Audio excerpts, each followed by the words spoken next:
All right. If you remember in 2016, I became, let's say, known within the political commentary world for my comments about Trump and persuasion. And here's something I missed. And once it hit me, I thought, oh my God, Trump did his Rosie O'Donnell thing again. Remember in 2016, he did the debate where he was challenged about his, actions with women or what he said about women. And he said, only Rosie O'Donnell. And many of us said, my God, that's the moment. That's when everything changed. That's when you realize that he was too strong to be taken down by weak attacks and that he's going someplace. But he had that moment in this last debate, but it was a little bit overshadowed by the fact that Biden fell apart. So Biden's collapse was the big story, which diverted even me from noting that he created a masterpiece. Now, I could argue that his entire debate was a masterpiece of persuasion, if you allow me that his fact-checking was the usual, right? But in terms of the energy, the leadership, the mental acuity, the ability to move energy around, even the wise way he avoided questions. He's criticized for avoiding questions, but he did it wisely. Like he just moved the conversation to where he had a strength. All of those things are A+, right? Now, I criticized him and nitpicked him over some of the arguments like not debunking the hoaxes well enough, and that's still a criticism. But he also didn't get into any of the weeds much. So if you allow that he's not a weed getter into guy, he's got a strategy that works in debates. He employed his strategy that works in debates, which is not getting into too many details, staying at the high level. And also even his critics are saying he did a great job of bringing everything back to immigration. And he did. If you remember one thing, it's something about immigration, which plays to his strength. I barely remember any of the other topics except that golf thing, which I'm not going to talk about because, that was just fun. But you all remember when he said, after early on when Biden mumbled and Trump let this go, he said, I really don't know what he said at the end of the sentence. I don't think he knows what he said either.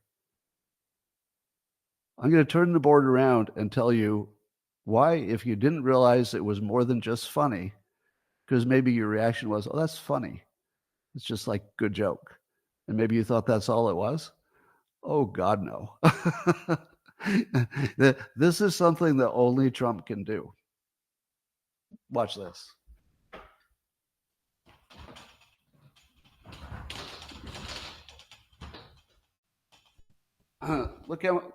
Look how much technique he packed into this. Number one, he said it quickly, and it was funny, and it was clever. What were they both trying to prove that night? They were trying to prove that Biden had mental acuity. The moment he showed he didn't, Trump not only called him out, which would have been fine, not only called him out for his lack of mental acuity, but he demonstrated his own quick wit. Contrast is your number one, it's in the top 5, persuasion techniques. So he created an instant contrast, which he proved to the world he's a fast thinker and a productive fast thinker. Because not only was he fast, but he came up with the perfect, spontaneous, ad-libbed, perfect persuasion.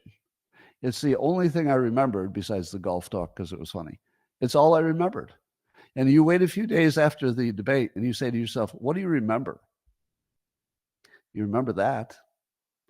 Now, it also had the effect of being the silent assassin. You want Trump because he's strong. You want Trump if you want Trump. You want him because he can take down his enemies without much effort. You want a guy who can make a kill shot and a low energy jab. You want somebody who can change the world with a sentence. He was a silent assassin. He didn't make a big deal about it. He didn't put on a show. He just gave the face when he was listening to him, like the quizzical face your dog makes when you're talking to your dog and the dog turns its head. I don't even know what those words are. So first he gives you the visual. where he's obviously straining to even understand what Biden is saying. So that's good. But when he sticks the shiv in, it's just such a strong, silent assassin. He didn't make a lot of noise about it. He just knew it was the kill shot, and so he didn't have to yell about it.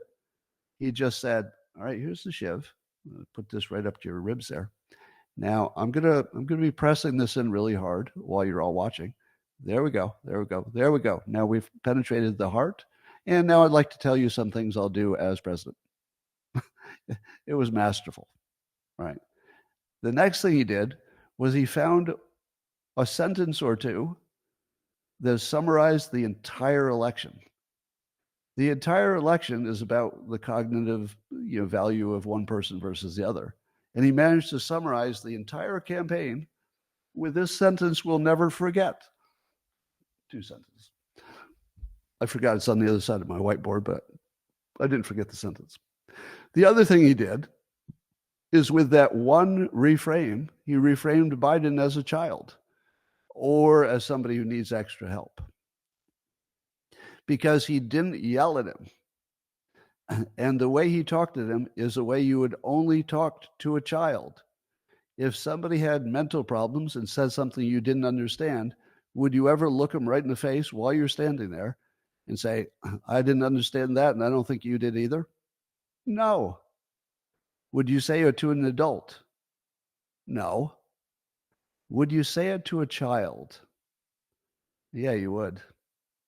If a 3-year-old said, blah, blah, blah, blah, blah, blah, and it was like half language and half not, you might say to a child, "I don't know what you just said there, but I don't think you know either." You see what I mean? You would only say that to a child. There's no other circumstance. And so he reframes Biden as someone that you can talk right to, as if he doesn't even understand what you're saying while you're saying it. The reframe there was subtle but freaking brilliant. Just the way he did it. If he'd gone strong, it would look like 2 adults. So in other words, if he said, "Well, there it is. That's exactly what I've been telling you people. I make sense. He doesn't make sense. He just proved it." That would be 2 adults talking. He didn't do that. He treated him like he was a child, and you can just dismissively talk about him right in front of him. Brilliant. But here's the big one. There are a couple other things, but the strongest part is I've taught my local subscribers this trick. It is so powerful as a persuasion. It's when you pace somebody, which is you match their thinking. You either match what they're doing or what they're thinking or saying. So there's different ways to pace them. It basically makes you like the person you're trying to persuade. Oh yeah, I'm like you. Whatever you're doing, I'm doing too. And then the next thing you say, you're more persuasive because they say, "Well, you're like me, so I'll listen to you." As soon as Biden started mumbling, what were you thinking at home? You were thinking at exactly the time that Trump said it, you were thinking exactly what he said. That is the most persuasive thing you can do when somebody's in the room. If you can pick out what somebody's thinking at the moment they're thinking it, and it's a non-standard thought, all right, has to be non-standard. A standard thought would be, "Wow, it's hot today." Okay, you don't get any credit for that because everybody knows it's hot. It's an ordinary thing. "I sure am hungry." No, even if the other person's hungry too, nothing, right? Those are ordinary thoughts. But this was an extraordinary situation, a debate, and a very unordinary situation where one of the people said something that didn't make sense to anybody. So Trump gets in all of our heads, Democrats and Republicans, and as you're thinking it, it comes out of his mouth. Oh my God. You were thinking, "I don't know what that meant." You were also thinking, "I don't know if he knows what that meant." He said exactly what you were thinking, exactly when you thought it. Now, even if you take the timing out, it doesn't work. If he had said it the day after, "I don't know if you heard him, but I don't know what he said, and I don't think you know either." No effect. No effect. Well, a little bit. It would be a little bit of pacing, but you would lose the immediacy. If you can do it at the moment somebody's thinking it, and by the way, I teach this technique. This is a real powerful persuasion technique. And he nailed it. Now imagine doing that spontaneously and instantly and having that much right. But it's better. It keeps going. It was funny. Because it was funny, and he knew it would be funny, humor makes you repeat it in your head.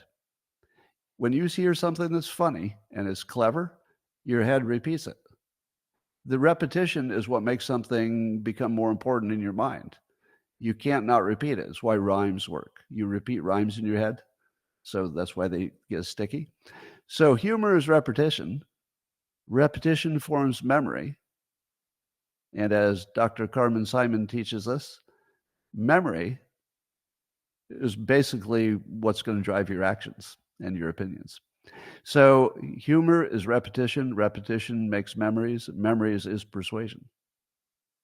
And I also tell you that visual persuasion is the most powerful. And you'd say, well, this isn't really visual. It's just something he said. Except that we were looking at Biden's face. Biden's face was the visual of the night. The only visual that anybody talked about is how bad his face looked. So when you match that, you're already thinking, what is wrong with Biden's face with the fact that he's saying sketchy stuff? You get the visual for free.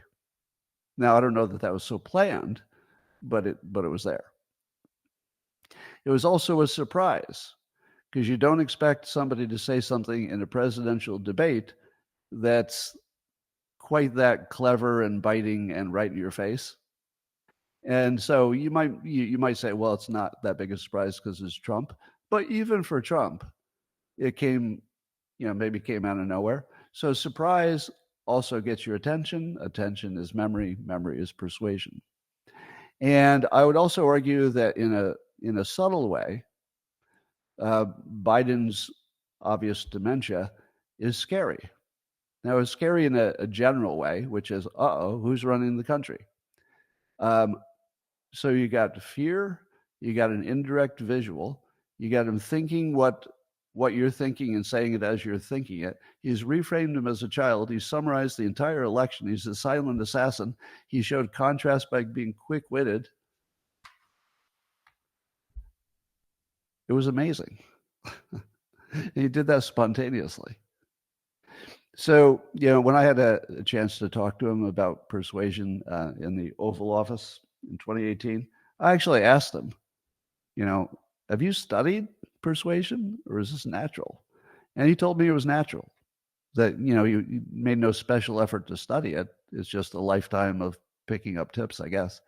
And that was the best example you're ever going to see.